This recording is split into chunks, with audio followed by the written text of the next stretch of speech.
almost feels like you are now creating a new story and a new legacy that you will be passing on.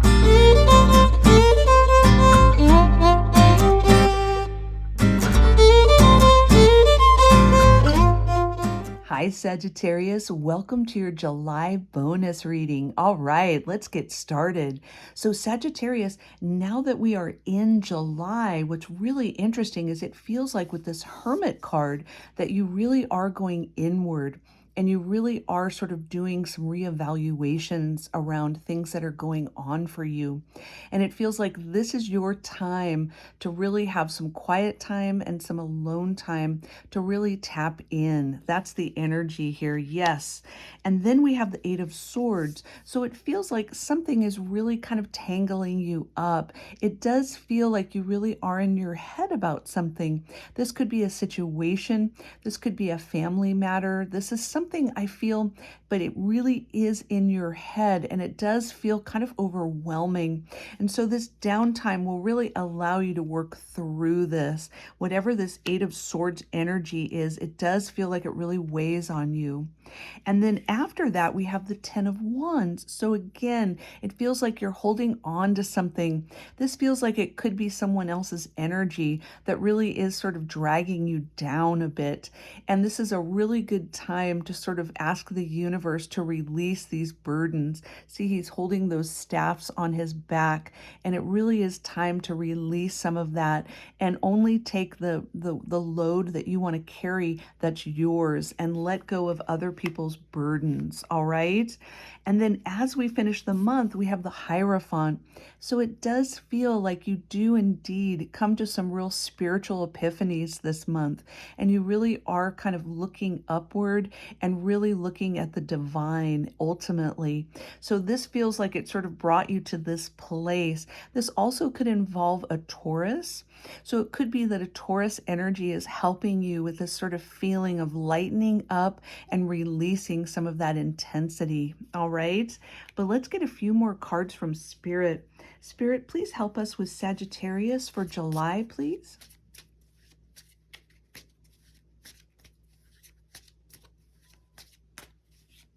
All right. We have the Emperor. We have the World card. We have the Ten of Pentacles. And we have the Wheel of Fortune. Woo! Sagittarius. These are all major arcana cards. So this is pretty intense energy. You're really working through. What you're deciding this month is real powerful. I think it kind of reshifts kind of the trajectory of your life going forward. So with this Emperor card, yeah, and this sort of supporting the Hermit, what I'm feeling around that is that there are some sort of power structures or there's some sort of rule system, could be family energy. It feels like there's something that you are looking at, maybe patterns, things in the world that you see the injustices or sort of injustices in family systems. It really feels like you are really going inward and kind of reevaluating the way things are running and how it feels. All right. And then with this World card, it feels like, yes, supporting the Eight of Swords, it does feel like, yes, it feels like this energy, you're deciding if you want to conclude a chapter with something. I feel like this Emperor energy mixed with this Hermit has really brought you to this place where you're feeling like, do you want to keep going or do you want to conclude something?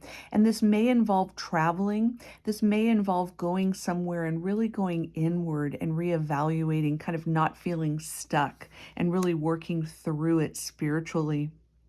And then we have the Ten of Pentacles, and that's another 10, which is really interesting. And this is all about favorable outcomes.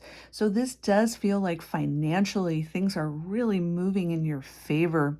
So when you do release some of this burden, things open up for you with this Ten of Pentacles, and you really do sort of own something. I feel like you really kind of, yeah, it's almost like you're looking at your value and how it's connected to others. And you really are noticing that you really are a valuable member of this energy, this group, this family, whatever this reevaluation is, and feeling burdened. I'm really proud of you. This is a wonderful thing. It almost feels like you are now creating a new story and a new legacy that you will be passing on. That's the energy. Yes. And then finally, with this beautiful Hierophant energy with the Wheel of Fortune, it really does feel, wow, it feels like things do turn in your favor. So this sort of heavy lifting and this hard work, it turns out that things really feel beautiful for you. And that's one of the things that you're learning this month is you're releasing this and you're realizing what's yours and what's theirs, and you're releasing sort of being in your head, and you're going more into your heart, and you're really letting yourself be free. All right. Woo! I love it.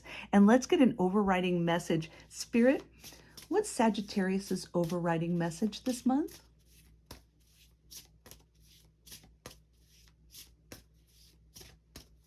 All right. We have the quail and the gooseberry, and that's all about anticipation. Ooh. So yes, I feel like there is that energy in this reading. It does feel like you're sort of waiting for something. You're waiting for this burden, this intensity of being in your head and waiting for something. And then ultimately you go higher and you release and you let the Wheel of Fortune spin where it will. But this anticipation is so interesting. It really is all about sort of allowing yourself to go there, kind of walk in this sort of shadow energy and come out on the other side. Yes. Woo! Sagittarius, that is beautiful. Thank you so much, Sagittarius, and have a gorgeous July.